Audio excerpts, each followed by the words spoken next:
Everyone remembers Clark Kent's iconic phone booth spin, that perfect moment of transformation we've watched 1,000 times. But here's the bomb fact: that scene almost got cut entirely after Christopher Reeve injured his ankle during take 3, and Warner Brothers executives wanted to replace him with a stunt double for the rest of filming. Look closely at his left foot positioning in the final cut at the 0:47:23 mark, and that's just the beginning of what went wrong on this production. These are the 20 hidden details in Superman you completely missed. Number 1. You know Jor-El as the wise Kryptonian father, Marlon Brando delivering gravitas in those holographic scenes that anchor the film's emotional core. But Brando worked only 12 days total on Superman, negotiating a contract through Agent J. Cantor that included 11.75% back-end gross. Most hologram scenes were shot in a single weekend at Shepperton Studios outside London, with Brando reading lines off cue cards taped to the camera because he refused to memorize the script. Producer Ilya Salkind revealed in the 2006 DVD commentary that Brando's deal worked out to roughly $3.7 million for less than 2 weeks, the highest per day rate in film history at that point. Watch those crystalline fortress scenes and realize you're seeing the most expensive weekend shoot ever filmed. Number 2. Christopher Reeve feels like the only possible Superman. His performance so definitive it's impossible to imagine anyone else in the cape, but he was actually the 9th choice after Robert Redford, Paul Newman, James Caan, and Sylvester Stallone all passed. Director Richard Donner saw Reeve in a 1975 off-Broadway play and convinced Warner Brothers to give him a screen test. The footage in DVD extras shows Reeve about 25 pounds lighter, having spent 8 months bulking up with British bodybuilder David Prowse supervising his training. Casting director Lynn Stalmester's records confirmed the studio initially rejected the idea of casting an unknown. They only agreed after Reeve's 3rd audition, demanding extensive insurance coverage and backup footage with other actors just in case. Number 3. The flying scenes look seamless today. Superman soaring over Metropolis with grace that defined superhero cinema for decades. But the wire rig nearly killed Christopher Reeve during the helicopter rescue when a cable malfunctioned and he dropped 15 feet onto a crash mat that wasn't properly positioned. Stunt coordinator Paul Weston immediately halted production for 3 days in October 1977, redesigning the entire flying harness while the insurance company threatened shutdown. Cinematographer Jeffrey Unsworth's notes confirmed the camera shake during Lois Lane's rescue wasn't intentional. It was the operator's genuine reaction to watching Reeve fall. That grace you see on screen came at a brutal physical cost that almost ended production before the film was half finished. Number 4. Smallville feels authentically Midwestern, all rolling farmland and honest agricultural labor grounding Clark's humble origins in heartland America. But those Kansas wheat fields were actually shot in Alberta, Canada, chosen entirely for tax incentives that saved Warner Brothers roughly $4 million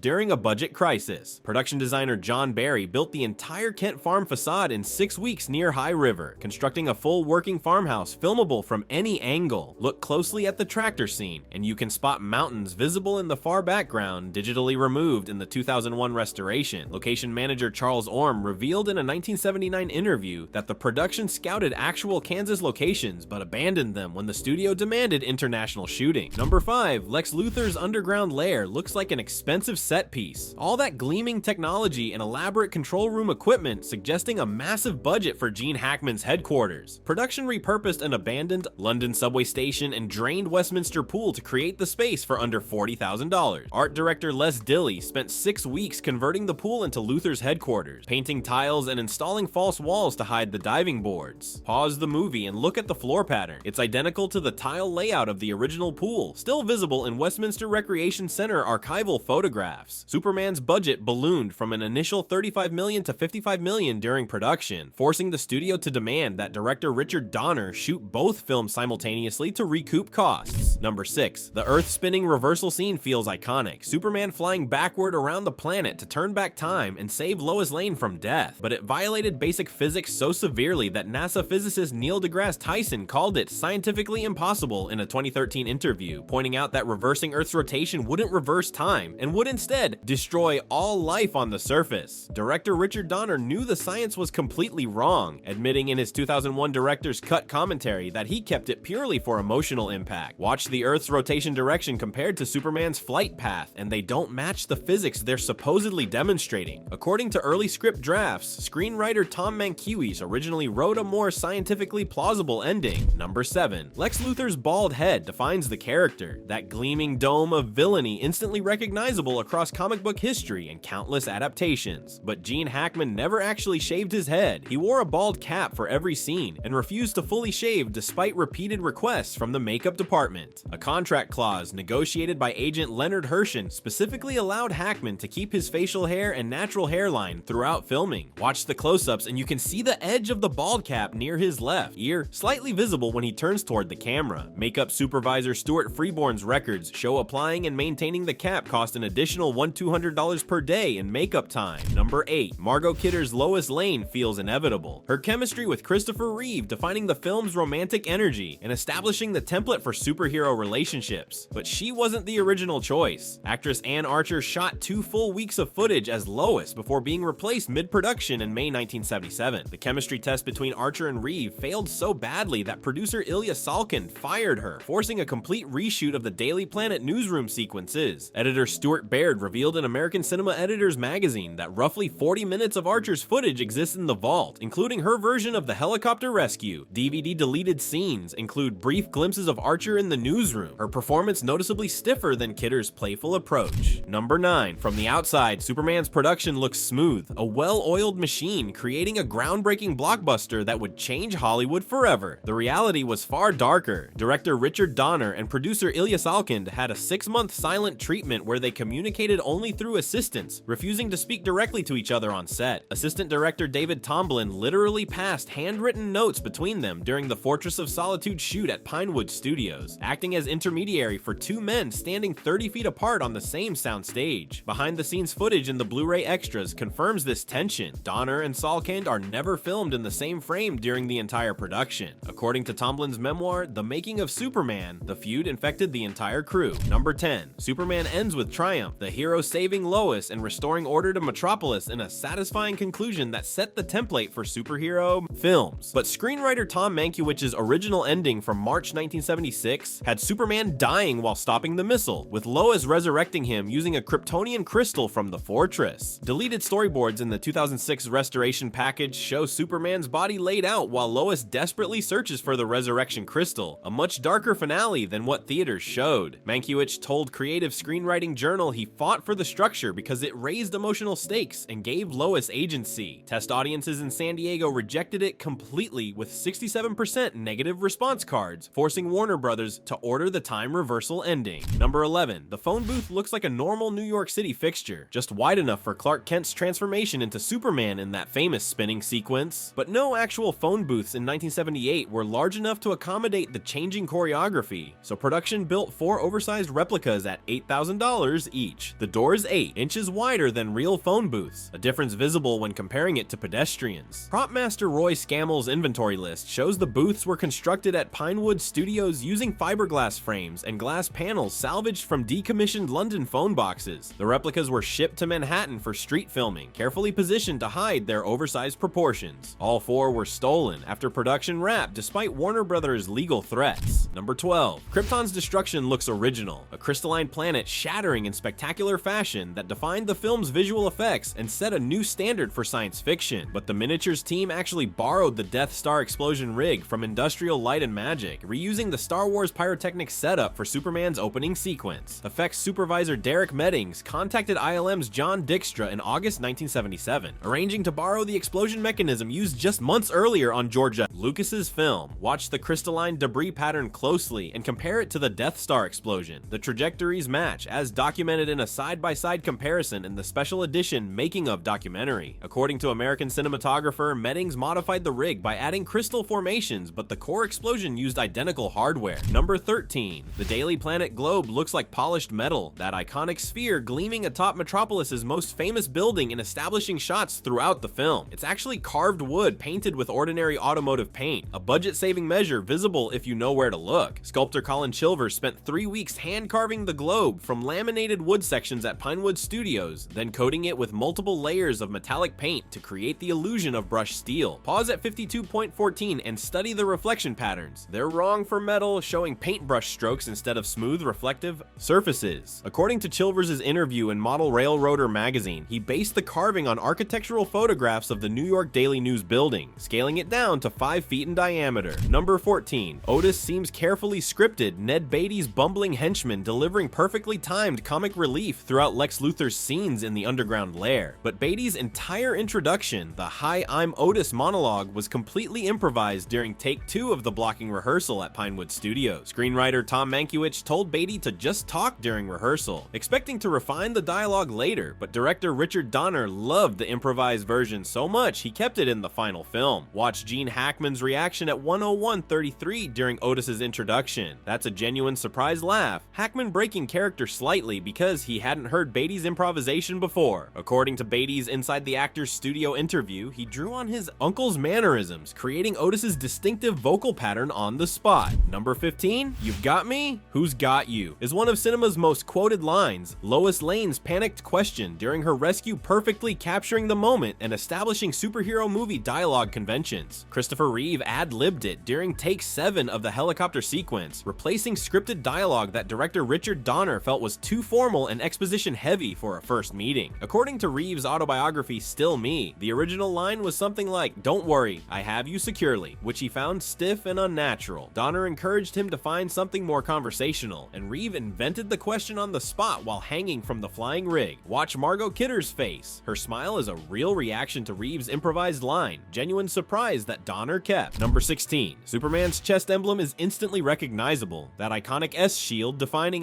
the character across 80 years of comics and countless adaptations worldwide, but it triggered a lawsuit when DC Comics sued costume designer Yvonne Blake over her modified design, claiming she'd altered their trademarked symbol without permission from the publisher. The lawsuit was filed in January 1979 at the Southern District of New York, alleging that Blake's hexagonal shield shape deviated from DC's official pentagonal comic book design used since the 1940s. Compare the film version to the comic, and Blake changed the proportions and added a beveled edge that made it more three-dimensional and camera-friendly. The twist is that Blake's modified design became so popular that DC adopted it as their official canon version. Number 17. John Williams' Superman theme is legendary, that soaring fanfare instantly evoking heroism and American optimism that became synonymous with the character for generations. But Williams composed 5 hours of music for the film in just 21 days, working at a pace that remains the fastest major film score composition in Hollywood history. He recorded with the London Symphony Orchestra in December 1977 at Anvil Studios, conducting marathon sessions that sometimes ran 14 hours straight according to orchestrator Herbert Spencer's notes. DVD extras include footage of Williams conducting with score pages literally taped together because the ink was still wet from overnight copying, sheets fluttering as he directed the orchestra through the main title sequence. Williams told Spencer he treated it like a silent film epic, using music to carry emotional weight. Number 18. Jor-El's scenes feel essential to Superman's mythology, Marlon Brando's presence anchoring the film's Kryptonian backstory and lending prestige to the comic book adaptation. But Brando sued producers Alexander and Ilya Salkind in 1979 to have his footage completely removed from Superman 2, claiming they defrauded him on back-end percentage payments from international box office. The lawsuit demanded film withdrawal and requested that Warner Brothers destroy all prints containing his performance until the payment dispute was resolved. According to legal filings at Los Angeles Superior Court, Brando claimed the Salkinds had hidden foreign receipts to reduce his percentage, seeking $50 million in damages. The theatrical cut of Superman 2 replaced all Brando scenes with Susanna York's Lara, creating a completely different emotional dynamic that frustrated Richard Donner's original vision. Number 19. Superman towers over everyone in Metropolis, Christopher Reeve's imposing physical presence making him seem larger than life in every frame of the film. But Reeve was already 6'4" and wore 2-inch lifts in every single scene to appear even more imposing, a detail the costume department built into all his boots. Compare his height to Gene Hackman, who's 6'2" at 115/40 during their confrontation scene. The perspective looks subtly wrong because Reeve is artificially elevated. According to costume designer Yvonne Blake's interview in Costume Designers Guild magazine, the lifts were director Richard Donner's idea to make Superman feel genuinely superhuman rather than just tall. The lifts created balance problems during flying scenes, forcing stunt coordinator Paul Weston to add counterweights to the harness system at Pinewood Studios. Number 20. You'd assume Superman was shot chronologically, or at least in a logical sequence, filming scenes in the order they'd appear in the final cut for continuity. The Fortress of Solitude scenes were shot first in June 1977 at Pinewood Studios, while the Smallville childhood sequences were filmed last in January 1978. Director Richard Donner deliberately shot the film in reverse chronological order because he wanted Christopher Reeve to bulk up gradually under David Prowse's training regimen, filming the ending before the beginning so Reeve would look leaner in early scenes. Compare Reeve's physique in the fortress scenes to the Smallville sequences shot 8 months later. According to the production schedule archived at Warner Brothers, this backward timeline also explains why his voice sounds different in childhood scenes, recorded 8 months apart. The opening credits sequence cost more than the entire Krypton set, a fact that still shocks production accountants who study the film's budget breakdown. That 3-minute title crawl consumed $1.2 million, more than any other single sequence in the film. Look closely at Marlon Brando's Kryptonian crystal throughout Superman. It appears in 6 completely different scenes, but every appearance was repurposed from one 4-hour shooting session at Shepperton Studios. Superman changed blockbusters forever, proving superhero films could be prestige cinema.